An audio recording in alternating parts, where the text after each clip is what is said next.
big win for the Green Wave Saturday. Tulsa's had a tough luck this season. They've played a lot of people close, and they've got a very talented team. And we were fortunate to win the ball game Saturday. Made too many mistakes. I was disappointed how many penalties we had on Saturday, but when we needed to take control of the game offensively and defensively and kicking game, I thought we did, and it was a great win to go into the bye week with.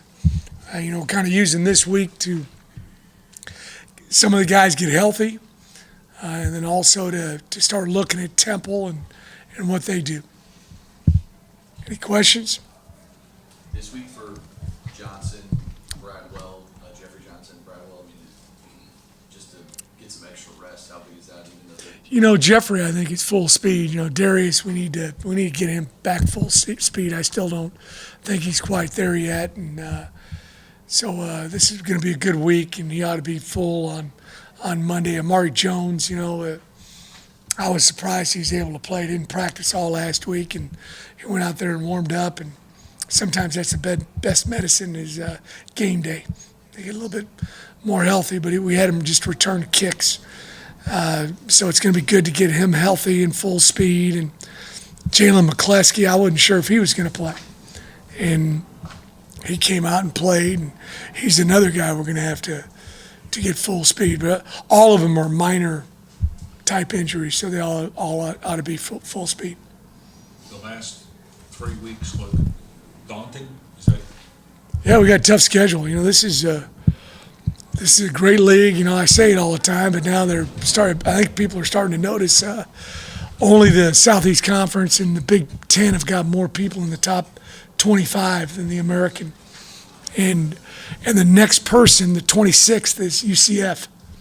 So it's a great league, and we've got 3 big ones, and we're able to have an extra week to prepare for Temple, and next week we'll just start zeroing in on those guys. Right now we're really looking at things that have hurt us, offensively, defensively, and in the special teams, because people are going to watch tape and they're going to do those things. So we're trying to work on some of those things. So 4 of the 5 most penalized teams in the country are all in the Yeah. American. Now, when I watch American games, I'm not sitting there thinking a bunch of wildly undisciplined teams. So do you have to coach? It seems like the referees are pretty flag happy in this league. Well, you said that, Gary.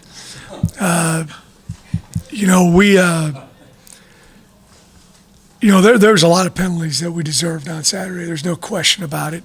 And, there's even a couple that weren't called, both sides. So we just got to take care of ourselves, and we got to start playing cleaner. I told our guys, I don't know if they would have stopped us Saturday offensively if we hadn't, shot ourselves in the foot on 3 or 4 occasions. And then defensively, we got a 3rd and 22 situation, and we had some guys that it was uncharacteristic of how they normally perform, and get what I call selfish penalties when you get those big 15-yarders that affect the whole team because you want to do something a little bit different. So we've got to start minimizing the penalties, and it's going to be very difficult. And I talked to our guys about this on Monday for us to win these 3 games at playing like that. And it was great that we were able to overcome it, and we overcame it on some drives. But when we played error-free as far as penalties, we're tough to stop. Further on that, your offense, I think you scored 38 points in every game, two as a team this year. Just how pleased are you? I think they're doing a great job. We got to, we're doing a good job with tempo, and I've talked to my coaches about it, and our players too. A lot of people use an excuse that tempo teams get penalized more, and we're not going to use that as an excuse. I don't think that's true. I've seen some really disciplined tempo teams that are play mistake free, and that's what our goal is. And I think we've I think we're a tough team to prepare for. We got a lot of ability. We've got a lot of backs. Our receivers are playing well. Justin's playing well. Our offensive line had a few too many calls against them on Saturday, but we got some firepower over there. Coach, before the game on Saturday, there was a lot of people outside waiting in line to get in. That was awesome. Just kind of talk. Well, that's what we've been, we had 27,000 here, and it was a perfect day to come out and watch a college football game, and hopefully they liked what they saw.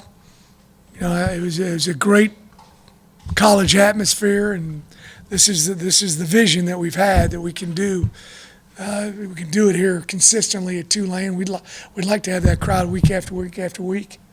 Do you think it was important to, based on the large sample size that you had on Saturday, to play well and win? Yeah, I think that was important. Obviously, people want to support a winner, and we know that. I've talked with the marketing people all the time. They got some fantastic ideas, but I can really help them out a heck of a lot more. Our team can by winning ball games because people like to follow a winner. I'm sure there's a few years back before the Bensons took over that maybe they didn't have as great a crowds out there, and they're turning them away out there at the Saints now with all the success that they've had. So we need to be a consistent winner, and we can have those kind of crowds week after week, in my opinion. Anything else? Cincinnati, which has a really good defense, gave up 53 points. SMU, Memphis scoring. How hard is it for defenses these days with tempo and the athletes that are? Well, everybody's using the field. I really feel like we do a great job of using the field horizontally and vertically, sideline to the end line, and if you got players, that certainly helps you. And then with tempo, you get the guys a little bit tired, and they're maybe not ready to pass rush like they would on a team that goes a little bit slower. So, yeah, everybody's the thing we want to do is have not just a dominating offense. We want to have a dominating defense, dominating kicking game, and defense have certainly got to be on point. They got to be ready to play every single down, and they can't rest on a play because stuff's happening quick out there. And, Tulsa did that a few times, and sometimes they slowed it down. And you got to know the situation. I'm sitting there screaming on the sidelines, 4th and 16.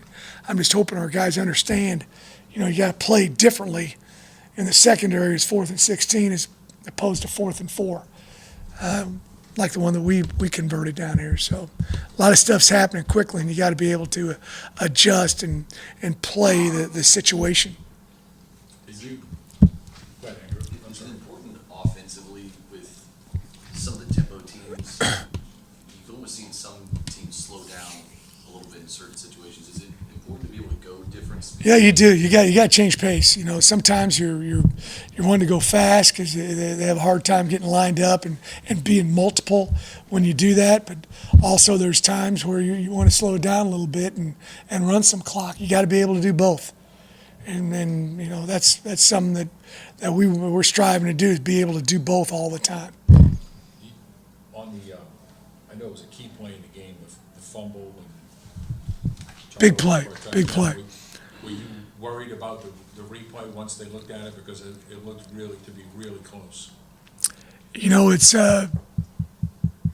when it goes your way, you're always worried about it when they replay it. But heck, of the last play when Justin scored, they replayed it and it looked like he was about 7 feet in the end zone. But they still need to replay it, I guess, and look at it on a score. But it looked to me like the guy had possession, and PJ did an excellent job of stripping it, getting the ball out, and then Willie Langham, scoop and score, drills we work on all the time. So Seems like the popular thought there is just let the play out and then let's review it instead of blowing the whistle.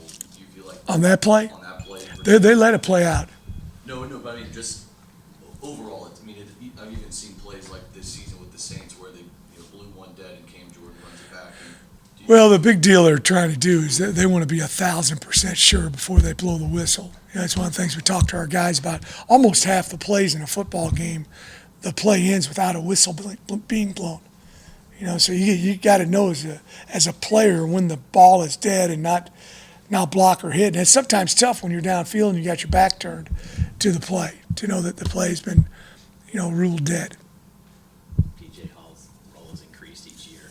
Yeah. He was named defensive player. Yeah, congratulations to him. I know y'all are going to talk to him here in a moment. That's a heck of an honor for PJ. And, the big thing that we talk about in our program is recruit. We got to recruit Division I football players who have the character and the academic background to be able to compete academically here, and also have the character to be a part of our program. That's important to us. And then we talk about retaining our guys, having a culture where they want to stay year after year and feel good about it. But the last part is develop and get guys, to play better year in and year out. And I think we've done that with a lot of guys, and PJ certainly physically has changed. And then also, moving to a, playing full-time safety. He was a corner when he first got here and comes from a great program, played over at Hoover High School over in Alabama, so he's been around a lot of good football. Pretty good? Thank you.